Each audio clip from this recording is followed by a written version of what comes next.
Arecibo Road papuntang syudad sa Barangay Sabang, Naay, Cavite, kung saan pasado alas 2 ng madaling araw ay may dalawang gwardiya na nagpapatrolya at napansin nila ang kahina-hinalang surveillance camera na hindi kalayuan sa aking likuran na nakita nila isang ribbon at isang maleta na naglalaman ng mga kontrabando.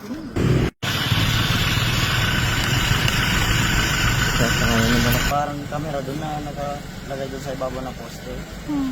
Napansin ho namin na nag-ilaw ng kulay blue po. Kaya una ho namin dinampot.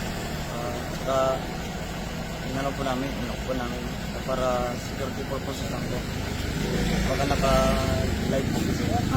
Tapos maya-maya po, nung pagpag kami ng mga hakbang po, napansin namin yung parang may sign na nilagay, nakasampay dun sa may alam. Sign na ribbon, then yung sa damo, sakto po pag flashlight niya po dito sa bandang baba po, yung itong maleta, napansin niya po na kulay green.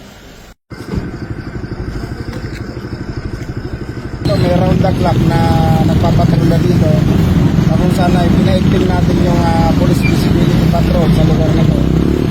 Ay yun, napansin ng police natin na may dalawang gwardiya at tinawag yung pansin nila yun, parang 30 kilos na suspected siya.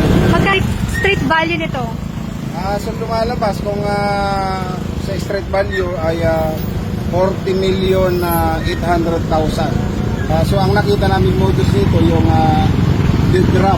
Kasi kung makikita natin, inaiwan yung bagahe, iniwan yung items, tapos possibly napipick upin nung katransaksyon